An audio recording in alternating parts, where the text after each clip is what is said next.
Lie not one to another. Saying that ye have put off the old man. Now there's something that you have to pull off. He tells the church at Colossians, you have pulled off the old man. And when you pull off one attire, you are going to put on something else. You have pulled off the old man and the works of his deeds. But notice what he says in the next verse, number 10. And have put on the new man. You see, there's something you have to pull off. And there's something that you have to put on if you are going to look your best for the master. Read. Which is renewed in knowledge. The new man is renewed in knowledge. After the image of him that created him. Notice verse, he says in verse number 12. The Apostle Paul give us some items that we ought to put on for this new attire. Every child of God, if they're going to look their best, there are some items that we must put on if we're going to look our best for the master. Verse number 12, he gives us some of these items that we must put on if we're going to look our best for the master. Verse number 12, put on therefore As the elect of God. holy and beloved. Holy and beloved. He said, you are chosen of God. You who have obeyed the gospel, you are regarded as holy and beloved of God. Mercy. Do what? Bowels of mercy. Bowels of mercy. You got to put on bowels of mercy. You have to show tender affection one to another. You got to put this on. If you're going to look good for the master, there are some things that you must put on. He said, bowels of mercy, showing tender affection, kindness, having compassion one for another, humbleness of mind. You can't have a haughty attitude. You got to have an humble spirit. You got to put this on. If you're going to be a child of God, if you're going to look good for the master, then you got to put on a humble spirit. There's a story told of this city preacher who came to a country church. He had attended a prestige university. He had received his doctorate degree. And church had started, and this preacher walked down the middle aisle with his head up high, looking down on everybody. He made his way up to the pulpit, and he began to speak to the congregation. He said, ladies and gentlemen, I'm so glad to be here this day. He went on and on and on. Finally, he got through talking about himself. He pulled out his little note to get ready to preach. By that time, there was an old sister standing at the back door. She opened the door, and the wind blew away his little notes. He stood there, speechless. God love, and he finally couldn't get nothing out. He sat down. He was so ashamed. He bowed his head, headed back to the back door, wouldn't even look around at nobody because he was so ashamed. He made his way back to the back door where that old lady was. She looked at him. She said, Sonny, if you had came in here the way you leaving out, everything would have been all right. We got to have an humble spirit. We got to put this on. If we're going to be what God intends for us to be, we must have put on a humble spirit. Paul said there's some things that we must put on. And there's some things that we must pull off. But notice what else he says that we need to put on in that same verse. Long suffering. We got to be patient under trial. Trial will come our way. It doesn't matter because one, a child of God, you'll face some trial and tribulation in this life. And when you're going through some changes in your life, you got to have the ability to wait on God. For God sometimes don't work overnight. And when he doesn't, you got to have on some long suffering.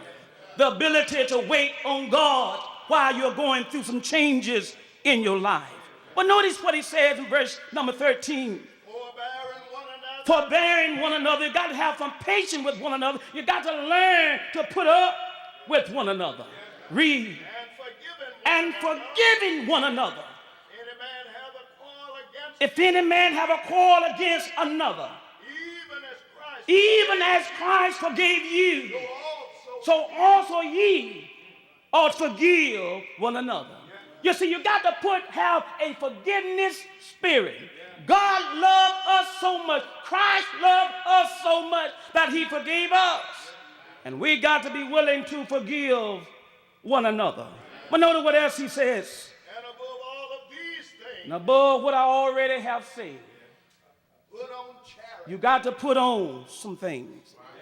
Out of all what I've said, Paul says, he said if you're going to look good for the master, then you got to put on charity.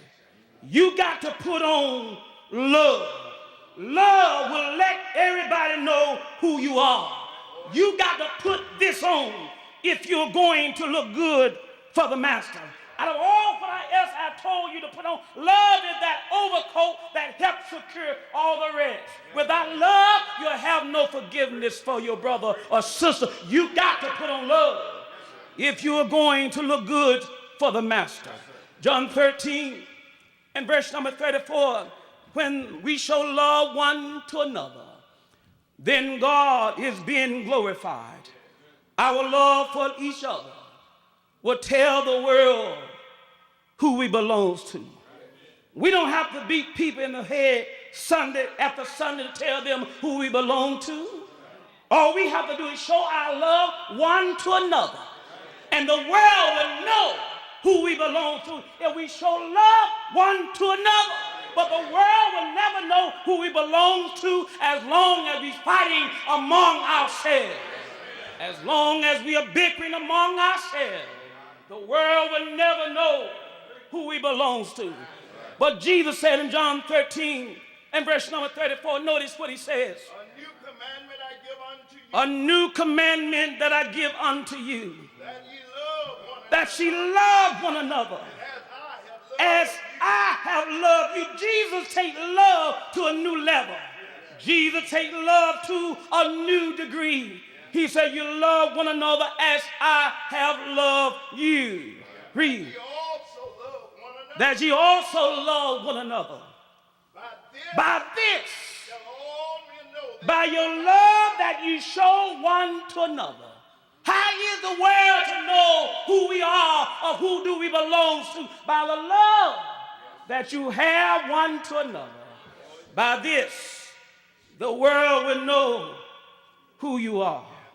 The Lord loved us so much that he gave his son to die, that mankind everywhere might have a right to the tree of life. God has shown his love in so many ways, but the giving of his son just put the icing on the cake. Jesus loved us so much that he was willing to go to the cross despite of who we was, of what we had done. He was willing to go to the cross to show his love for us.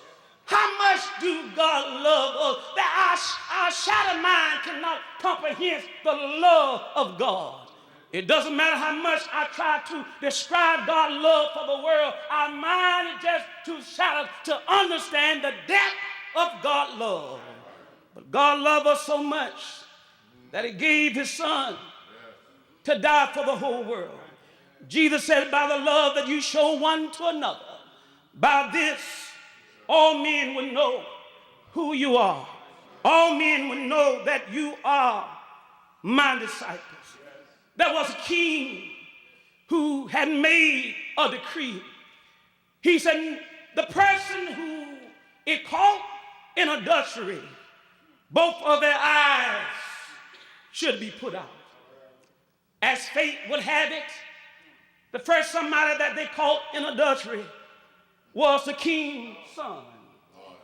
The servant brought the son to the king, said, King, we caught your son in the act of adultery.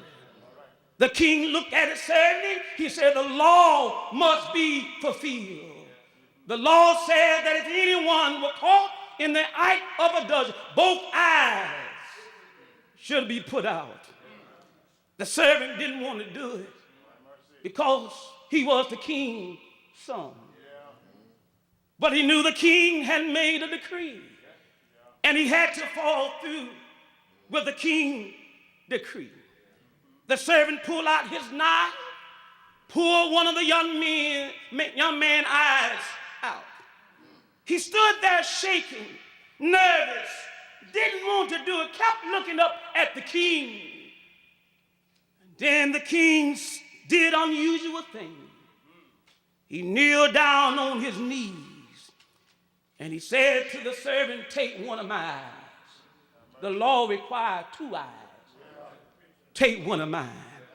You and I was the one that were guilty. But King Jesus came down and took our place on the cross. And our heart ought to rejoice to know that it was us that deserved to die. But Jesus took our place on the cross. Unworthy somebody like us. He took our place. Paul said, while we were yet sinners, Christ died for us. That's just how much he loved us. Willing to give his life that we might live. But in order for us to look good for the master, there's certain attire that we must put on. In 2 Peter 1, in verse 5, Peter here mentioned some spiritual attire that we must put on as Christians. If we're going to look good for the master, there's something that we must put on. We call them the 7 Christian graces. But these things we must put on as a child of God if we're going to look good for the master. 2 Peter 1 and verse number 5. Notice what Peter says.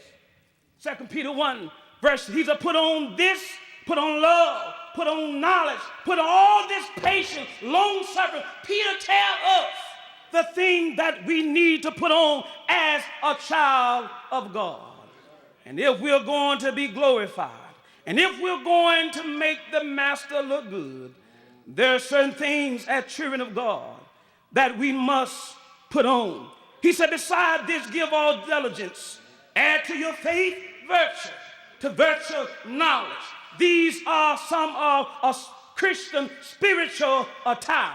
He or she must have these things on if they're going to be what God would have them to be. If they're going to make the master look good, then this is some of the spiritual attire that a child of God must have on. And to knowledge, temperance, and to temperance, patience, and to patience, godliness, and to godliness, brotherly kindness, and to brother kindness, charity. For if these things be in you and abound, it is not enough for them to be in you and then jump out of you. These things, Peter says, must abound. If God is to be glorified, if God is to be look good before the world, then these things must be in you and abound. And if these things be in you, he says, you won't be unfruitful. We dress the way we dress that God might be glorified. Jesus said, let your light so shine that men and women everywhere may see your good work and glorify the Father which are in heaven.